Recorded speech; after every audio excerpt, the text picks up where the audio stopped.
আসসালামু আলাইকুম বন্ধুরা, রুহানি চিকিৎসালয় আপনাদের সবাইকে স্বাগত, আন্তরিক ভালোবাসা ও শুভেচ্ছা। আশা করি আপনারা আল্লাহর রহমতে ভালো আছেন। আমিও আল্লাহর রহমতে ভালো আছি। তো আপনাদের মাঝে আজকে একটা ভিডিও নিয়ে আসছি, খুবই গুরুত্বপূর্ণ। সেটা হচ্ছে যে বিচ্ছেদের কাজ। এই নকশাটা যারা দেখছেন, হতে পারে আপনারা এর আগে ওই নকশা দেখেছেন। এর কারণ আছে কিছু। কারণ কারণ অনেক হতে পারে, যাই হোক সে কারণটা আর বলছি না। তো আমার কাছে যে জিনিসগুলো পাবেন সেই জিনিসগুলোর অবশ্যই ভেদাভেদ এবং কাজের নিয়মাবলী এবং কাজের যে সিস্টেমটা সম্পূর্ণ একটু ভিন্ন, এবং যেটা বলবো সেটা ইনশাআল্লাহ কাজের জায়গায় 100% কাজ করবে, এতটুকুই। যেমন একটা জিনিস আপনাদের মাঝে আগে উদাহরণ দিয়ে দিই, না হলে আপনারা বুঝবেন না। যেমন সাধারণ যারা মুসলিম ব্যক্তি জানে যে সাধারণত সূরা ফাতিহা দিয়ে আমরা নামাজ পড়ি, কিন্তু ওই সূরা ফাতিহা দিয়ে যারা আমেল ব্যক্তি আছে বা যারা চিকিৎসা জগতে আছে, আধ্যাত্মিক চিকিৎসা, রুহানি চিকিৎসা, তারা ওই সূরা ফাতিহা দিয়ে আবার চিকিৎসা করে। এখানে তফাৎটা কথা জানেন? ওখানে কিছু তফাৎ আছে, সেই তফাৎগুলো অবশ্যই আপনারা জানেন। তো বেশি কিছু বলছি না, তো চলুন শুরু করি। আমি সরাসরি কাজের কথাই বলবো এবং কাজের কথা বলে ভিডিও শেষ করব, কারণ বেশি কথা বললে দেখছি আপনারা ভিডিও দেখেন না, যেটা সত্য কথা। এর কারণ কি, আপনারা জ্ঞানের ভুগি না, আপনারা শুধু হচ্ছে বিদ্যা পেলেই আর কি কাজে লাগাবো, কাজে লাগিয়ে কিছু একটা করে দেব, এরকম একটা আপনাদের মনোভাব থাকতে পারে। তো যাই হোক, আমি আপনাদের মাঝে সরাসরি কাজের বিষয় বলবো, কথা বাড়াবো না। তো চলুন শুরু করি। চ্যানেলটাতে যারা নতুন তারা অবশ্যই সাবস্ক্রাইব করে পাশে থাকবেন, আর যারা সাবস্ক্রাইব করেছেন তাদেরকে জানাই অসংখ্য ধন্যবাদ। তো আজকের যে ভিডিওটা নিয়ে আসছে, অবশ্যই আপনার টাইটেল দেখে বুঝে গেছেন আমি যথাযথভাবে কোনো থাম্বনেল কিন্তু ইউজ করি না। এতটা আমার সময় নাই, আর অতটা আমি মানে পারি না, সত্যি কথা বলতে। তো যাই হোক, এই যে দেখেন, এটা হচ্ছে একটা বিচ্ছেদের কাজ। আমি নকশাটা সুন্দরভাবে দেখাচ্ছি, আপনারা একটু সুন্দর মনোযোগ সহকারে দেখে নেন। এই যে লেখাগুলো হয়তো একটু ছোটো ছোটো হয়ে গেছে, এই যে দেখেন। আশা করি আপনাদের কোনো যাতে সমস্যা না হয়,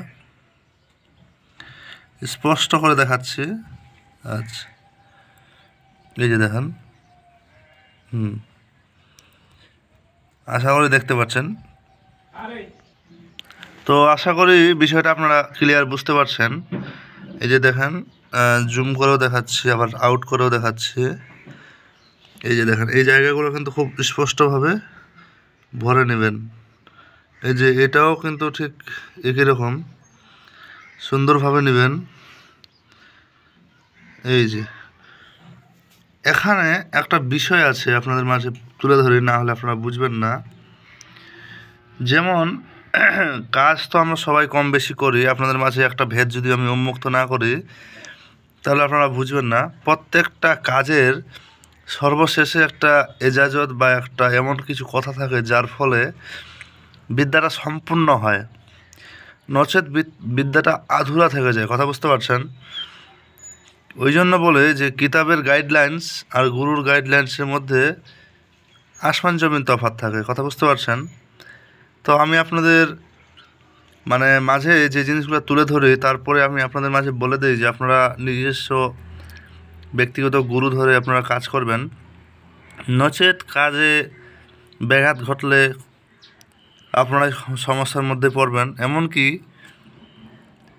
আপনাদের ভালোর জন্য, আপনাদের সুশিক্ষার জন্য এই কথাগুলো কিন্তু আমি বলে থাকি। এখন সাধারণ অনেক মানুষ আছে যারা কিন্তু আমার কোনো কথা না শুনে নিজেরাই কাজ করতে যাবে। অবশ্যই করবে, কাজ করলে যে হবে না এমনটাও না, কাজ করলে হবে, তবে কাজ যদি সঠিকভাবে সঠিক নিয়মে করা হয়। এই যে এই জায়গাটা আছে, এখানে কিন্তু ওই যে নাম হবে, নাম লেখা আছে এখানে, নাম হবে এখানে সম্পূর্ণ কিন্তু আরবি ভাষায় লিখতে হবে। কি লিখতে হবে? অবশ্যই লিখতে হবে অমুকের সাথে অমুকের বিচ্ছেদ হোক। এটা কীভাবে লিখতে হয়? এর জন্য একটা আয়াত থাকে, কোরআনী আয়াত। সেই আয়াতটার দ্বারা লিখতে হয়, যেরকম ও আল কায়না বাইনা হামুল বাগদা ওলা ইয়ামিল কিয়ামা। তো এরকম কিছু আয়াত আছে, তো শেষে লিখতে হয়। ওখানে যার যার মধ্যে বিচ্ছেদ করতে হবে তার তার নামটা দিয়ে লিখতে হয় আরবিতে সুন্দর করে। আচ্ছা, এটার যে নিয়মটা সেটা আমি আপনাদের মাঝে বলে দিই। এই যে দেখেন, এখানে কিছুটা লিখেও রেখেছি আমি। শনিবার দুপুর 12টার পরে, শনিবার দুপুর 12টার পরে, শনিবার দুপুর 12টার পরে বা 12টার সময়ে বসতে হবে লিখতে। এটা কি করতে হবে? এটা কিন্তু কাফনের কাপড়ের উপর লিখে সূরা কাউসার 700 বার পাঠ করে সে কাফনের কাপড়ে ফু দিতে হবে। আপনাদের মাঝে একটু কষ্টকর হলেও বিষয়টা আমি বলে দিচ্ছি। সূরা কাউসার 700 বার পাঠ করে ফু দিতে হবে। এই যে দেখেন ভালো করে নকশাটা। সূরা কাউসার 700 বার পাঠ করে ফু দিতে হবে। প্রত্যেকবারে ফু দেওয়াটা কিন্তু আবশ্যক। এখন সূরা কাউসারের শেষে বলতে হবে অমুক অমুকের বা অমুকের কন্যা অমুক বা অমুকের পুত্র অমুক বা অমুকের বিচ্ছেদ হো। ঠিক আছে? তো এই ভাষাটা সম্পূর্ণ আরবি কিংবা উর্দুতেই বলতে হয় শেষের কথাটা। তো আমি বেশি কথা বাড়াবো না, আর এতটুকুই।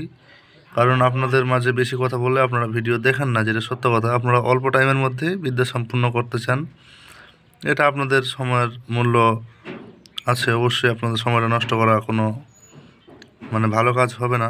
তো যাই হোক, ভালো থাকবেন সবাই।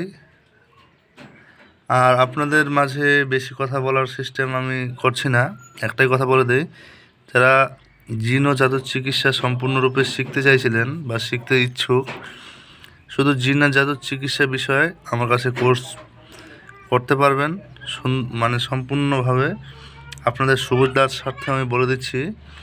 এখানে কিছু আরবি এলেম এবং কিছুটা ফকরি এলেম দিয়ে কিন্তু ফকরি বিদ্যা দিয়ে কিন্তু সম্পূর্ণ করা হবে। তো আপনারা আপনাদের ইচ্ছা মতো মন চাইলে শিখতে পারেন, না চাইলে না, আপনাদের ইচ্ছা।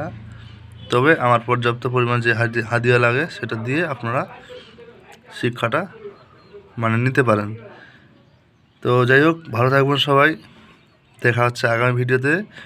আর এটা হচ্ছে বিচ্ছেদ ক্রিয়ার কাজ, অবশ্যই আপনারা বুঝে গেছেন আশা করি। আল্লাহ হাফেজ, দেখা হচ্ছে আগামী ভিডিওতে।